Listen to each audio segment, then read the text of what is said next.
বাহজাদ মইত্য গেলে বাহজাদ আদ্য গেলে বাহজাদ বাংলাদেশে এমন একটি সিনেমা করা হয়েছে যে সিনেমা দেখলে নাকি আপনার চোখের পানি পড়বে। যারা দেখবে সিনেমাটা কান্না করে এই নায়িকা বলতেছে বাপের জমি বিক্রি করে নাকি সে হজ করতে যাবে। আমার টাকাতে হজ করবো না, আমি আমার ফাদারের জমির টাকা দিয়ে আমি হজ। আপনি সিনেমার টাকা দিয়ে কিভাবে হজ করতে যাবেন? আর এই সিনেমা করেই তো আপনি টাকাই পাননি, তাহলে হজ কিভাবে করবেন? আর এটা কোনো সিনেমা হলো? ছবিটার নাম বাপজা। ফেসবুক খুললে এ সস্তা ডায়লগ, বাহজাদ মুইত্য গেলে বাহজাদ আদ্য গেলে।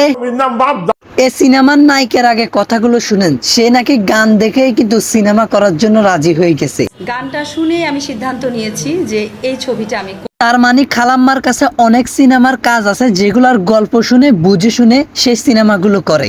অনেকেরই অনেকগুলো গল্প শুনেছি, তার মধ্য থেকে বাছাই করে বেশ কিছু অল্প কিছু সংখ্যক আমি ছবি করেছি দীর্ঘ বিরতির পর।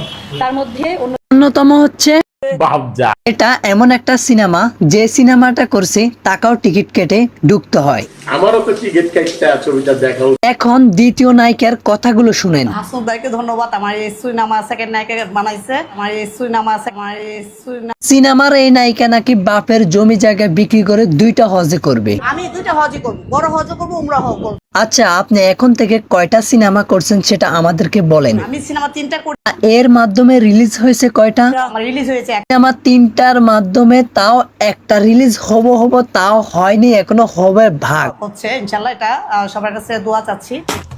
ইনি হলেন দ্বিতীয় নায়িকা। তাহলে আমরা এর কথাগুলো একটু শুনি।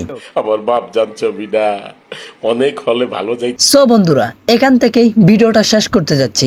অবশ্যই এই ভিডিওগুলো তৈরি করতে অনেক সময়ের প্রয়োজন এবং অনেক পরিশ্রম হয়। অবশ্যই ভিডিওটা দেখলে আপনার কাছে ভালো লাগলে লাইক কমেন্ট দিয়ে পাশে থাকবেন। আর গাইস, আরেকটি কথা, আপনার মতামতটা অবশ্যই কমেন্ট বক্সে দিয়ে যাবেন। ধন্যবাদ।